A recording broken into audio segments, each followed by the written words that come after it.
Hello, welcome to A Pastor's Heart. My name is Pastor Patrick. I am so glad that you've tuned into this video, and I really do hope you watch to the very end.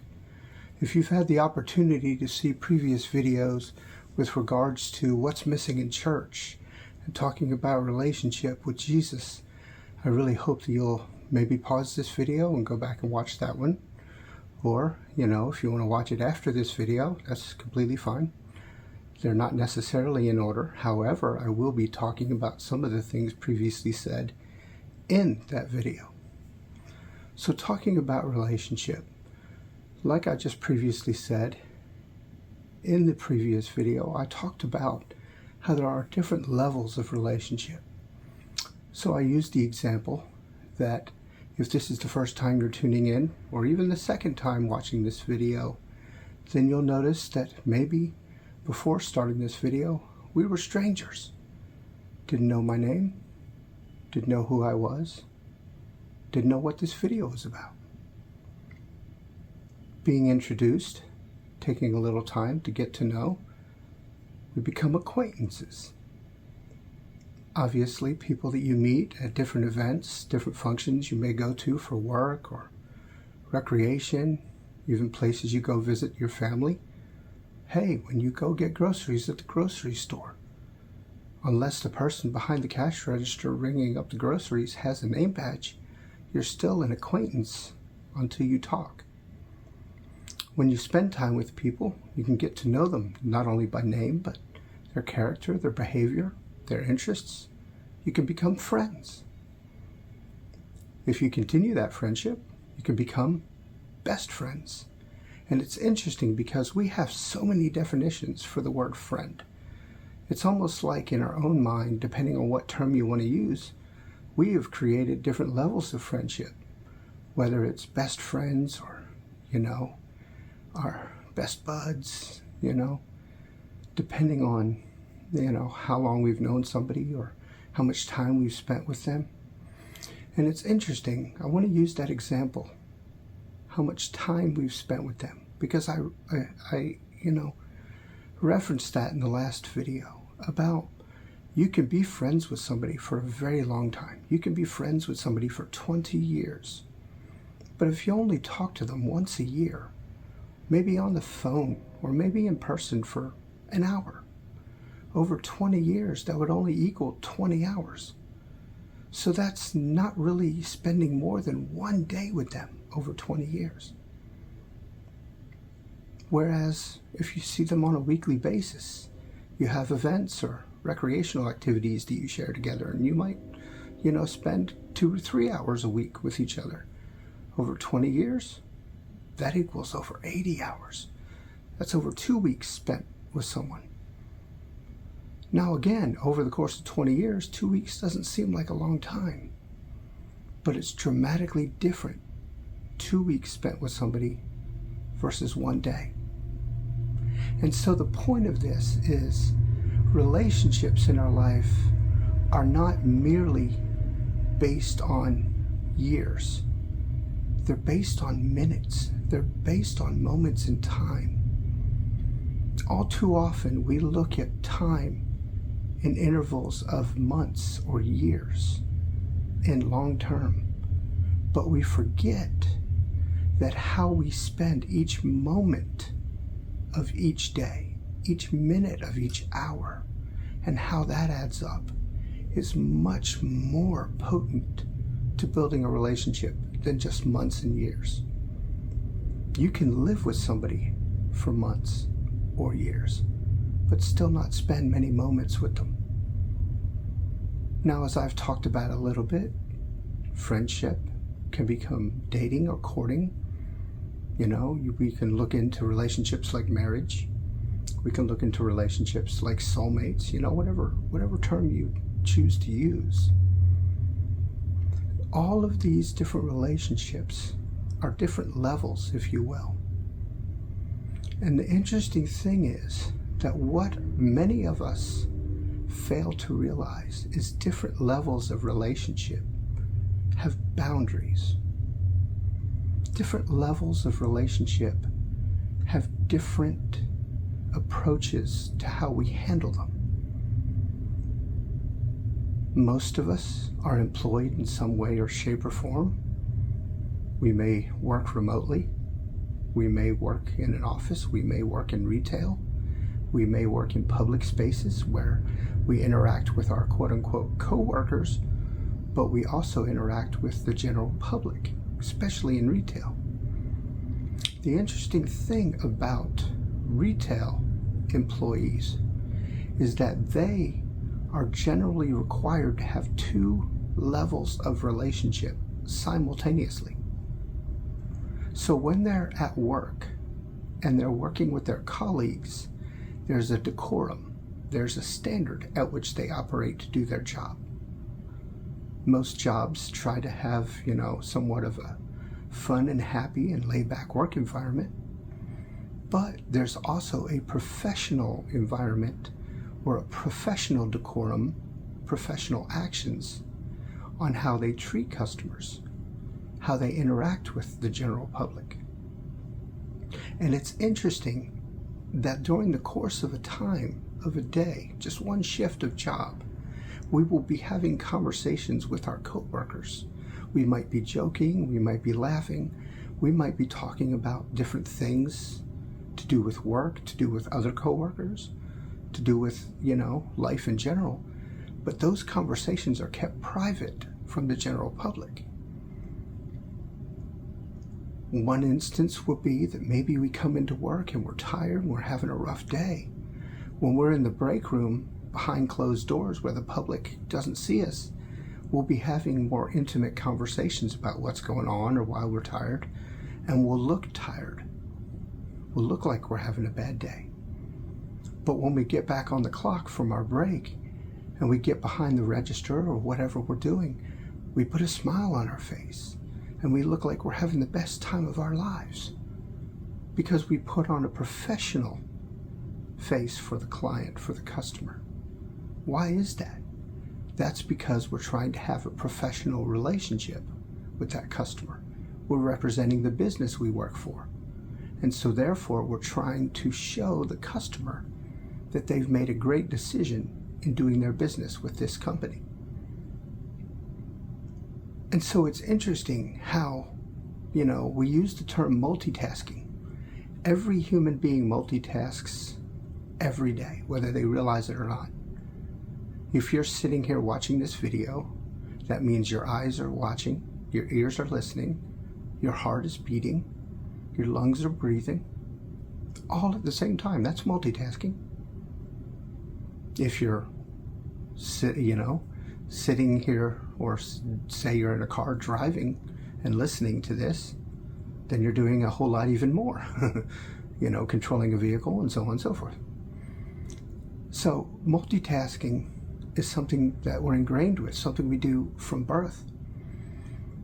How we get good at it in interacting with people is understanding the importance of relationships. When I talk about relationships having different levels, I not only mean how you interact with different people, but I mean the boundaries that come with them.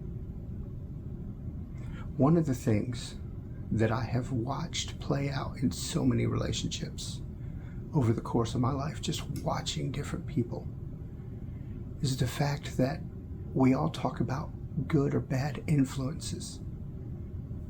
Now, the reality is that when we talk about words like lifestyle, words like habits, many people have their own opinions of what's good, what's bad, what's indifferent. The interesting thing is that you can be friends with somebody and not agree with their lifestyle. And by not agreeing with it, maybe you just don't participate in it. But the reality is that the boundaries are what keep us healthy. If you're around somebody that seems to be, not feeling well all the time, maybe they seem depressed or sad, having a rough time, that's not the person that you go to when you're having a bad day.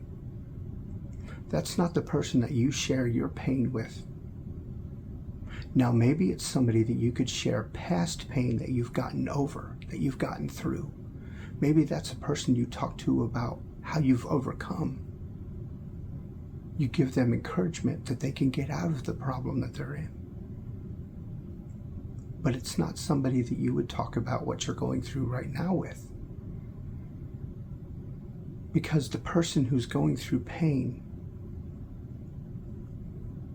most likely is taking that time to try to use all their resources to get out of that pain and may not be able to help you with yours. If you've been friends with somebody for a very long time and you know a lot about them and they know a lot about you, then you have already given them access to different levels of your life. Less boundaries, if you will. And the thing that's interesting is I'm not saying that if you have a job where you've been working for, say, 10 plus years with the same crew, with the same coworkers, that you're not inevitably going to build great relationships or great friendships with those coworkers instead of them just being a coworker. I'm not saying that's not healthy. I'm not saying that's not good. But here's the thing. One of the premises that's always a key factor that you should judge what people get to what levels of access in your life, in your relationship with them, is how do they handle different situations. For instance, if you're married, brand new, been married 6 months, maybe a year, you're newlyweds as they call it, and you're having a disagreement, never happens, right? Or you're just having, a bad patch of time in your marriage. You're going through something for whatever reason. Who you bring those issues, who you bring those problems to, will dramatically affect how you yourself handle your marriage. You should be going to somebody not who has been married a long time, but you should go to somebody who has a marriage that you want yours to be like. You will find that I like to talk about how just because you've known somebody or just because you've been married for a long time doesn't mean it's been a great marriage. I know people who have been married for 40 years but don't spend time together. They've been married for 40 years because most of the year the husband's away on business, or the wife is a homebody who does her own thing, and the man has his man cave and comes home, and they don't spend a lot of time together. So even though they've been married for 40 years, they've probably only spent 10 years together. That's not somebody I would go to marriage advice for. I would go to a marriage to people that I see interacting all the time, who have a very serious relationship, a very deep relationship, not a long relationship, but a deep relationship. When you meet your friend, male or female, and you see that their spouse is into a lot of the same things and does many different things with that spouse, when they're spending all time together doing all kind of stuff, not just one kind of thing or one little, just date night or one event per month or something. When they're spending a lot of time together, they have built a solid relationship. They have built a solid foundation in their marriage. That's the kind of people that I would go to with relationship advice when it comes to marriage. If you're struggling financially, if you're trying to figure out how you can go from a graduate from high school, maybe going to college, or even a college graduate, and you're taking that first job and you're getting lowball offers for pay, and you're like, how in the world could I ever achieve greatness in financials? How could I ever be a millionaire, so to speak, or whatever your level of success you feel should be? You should go to people who have achieved that level of success. If you have a field of study, if you have a habit that you really enjoy, let's say you're a musician, Let's say you're an artist. Let's say you paint or draw or, I mean, we're in a digital age, online media, social media, all that stuff. But there's still comic books produced. There's still magazines produced. There's still print. If you like hand drawing, if you like doing art, there's still a market for it. So the point is that if you're starting out your journey in whatever it may be, your career, your love, money, whatever part of life you're in, and you have a level of success you want to achieve, the best thing for you to do is to try to start relationships with people who are where you want to be. Because they're the ones that can give you real world advice. They're the ones that can say, I've been where you've been. I know what you're going through. I know what you're thinking. I know how you feel. All too often, we just go to whomever. We feel that we've maybe built up friendships, whether it's colleagues and coworkers at work, or whether maybe it's, high school friends, or maybe some of us have that wonderful opportunity of still living in the town we grew up in, and we have our, almost, kindergarten from birth friends, lifelong friends. A lot of us call those people family. You weren't, biological or even adopted, but I've known you since you were 4, so you're my brother, or you're my sister, your family. We have those relationships. But as well as those people know you, and they can try to give you advice on certain things because they know you so well, and that's true, there's still some things that when you watch their life play out, and you watch the moral standards that they've been raised by, or you see the examples that they have tried to achieve, maybe that's not the person to give you advice in a certain area. See, there's a scripture in Proverbs where it talks about guard your heart. And we think about guarding your heart from, certain relationships as far as maybe dating or marriage or something. But the reality is that boundaries in our relationships, every single one of our relationships, is to guard our heart. Because the people that you associate with the most can very well steer you into whatever direction your life goes. You've heard the phrase that they can bring you down, or, maybe that phrase, guilty by association. If you're hanging around people that are depressed all the time, it's going to be very hard for you not to be depressed with them. If you're going through something bad, find somebody who's been through it, not in it, but somebody who's achieved the success of getting beyond it.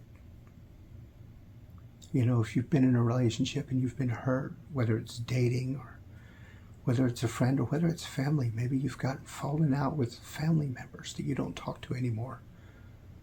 Sometimes it's good to find somebody who's gone through that and talk to them about it. How are they handling it?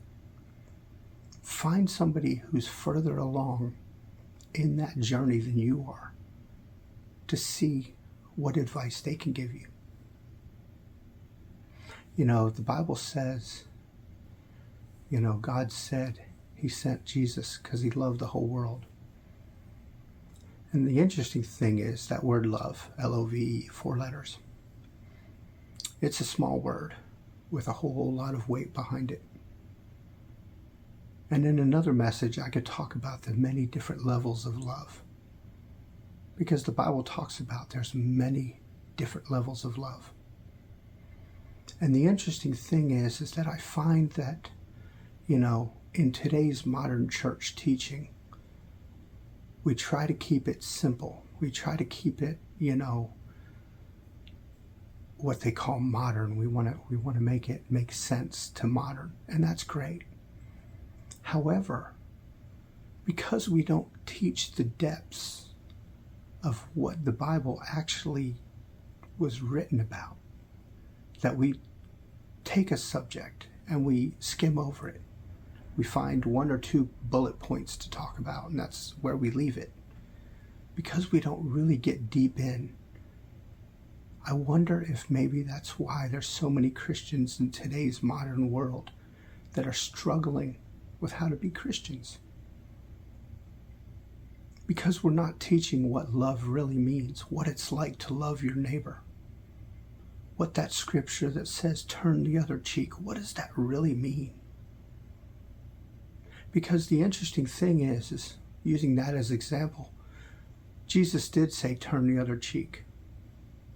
But he also said that if you're not wanted, then you can go. So just because you've gotten in a situation where you've been mistreated, turning the other cheek means that you don't turn around and hit them back. But it also means you don't stay in the abuse either. And so that's a topic for another day. But I just really wanted to touch on relationship, because relationship is what defines our lives. How we have a relationship with Jesus and how that turns into how we live as Christians. But then, how do we have our relationships with everyone else? We all know the memes, we all know the stories about not abusing animals. Technically human beings are, a type of animal. So we're not supposed to abuse each other either. But that also means not only how we physically treat, but verbally and emotionally treat each other in relationships. And one of the things you'll understand with boundaries, a boundary in relationship doesn't mean that you don't have a relationship. A boundary in relationship means what you say, what you do, and how much time you spend with someone. Like I said several minutes ago, you can be friends with somebody but not agree with their lifestyle. Maybe you're friends with somebody who smokes and you have an asthma problem, which means anytime they're smoking, you're not going on their smoke break with them. Or if they smoke at home, you're not going to visit them at home. Or if you do visit them, you're not going to go inside for very long. Or you're going to ask them very politely if they could not smoke in the car if they give you a ride, something like that. Doesn't mean you don't like them. Doesn't mean you don't want to be their friend. It just means they're participating in an activity that you would rather not. And that's the thing about being really mature in our relationships with people. And the interesting thing is, Jesus several times in the Bible simply specifically talks about different ideas and actions as examples so that we can understand. Jesus said he loved everyone. But if you look at the Bible, Jesus spent the least amount of time in church because he spent it out in the world trying to get the world saved, trying to spread the news of the gospel. Now, some people have said that he didn't spend it in the synagogue because he didn't like that type of church, which is why he did the Beatitudes on the Mount and started his own church. That's a debate for another day, but the point is that he went where the people are so that he could spend time with the people that needed him. So the reality is that the premise of what church is about and the gathering of us is for us to come together to be able to have these conversations about how we can live our lives day to day and how we can build better relationships. A better relationship doesn't mean that somebody goes from one level of relationship to another.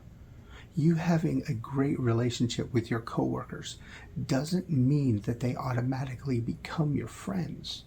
It doesn't mean that they ever become your spouse unless you're single. I mean, it's not that it's not allowed. Actually, some companies have that problem, have that premise that, certain people can't, date.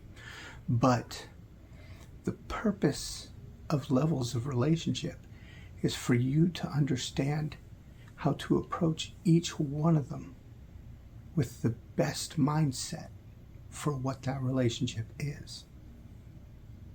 And then if that relationship does become more or multifaceted, because I will tell you, I know some people that have incredible relationships with coworkers, have incredible relationships with friends, but have zero relationships with family. Because the definition of family to them may not be a biological definition. It may be a definition of family as somebody who cares about me and puts the time and effort into the relationship with me, not just because we share the same last name. And honestly, I'm not saying there's anything wrong with that.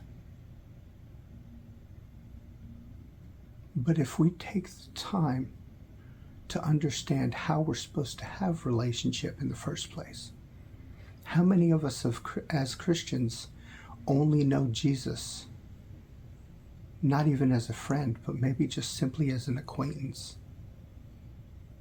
We had tears in our eyes and we cried and asked him to come in, and he became a friend, and that's where we left it. Because people hated Jesus. People made fun of Jesus. People criticized Jesus. We all know that people even killed him. But he still loved them.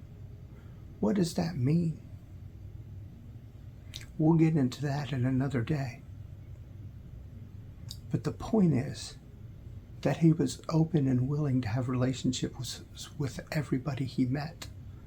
The level of those relationships, however, were different depending on who they were and how much time they spent with him. So I wanted to try to keep this one brief and just give a little thought to what relationship really means and how we approach it. We'll talk about it in more detail later.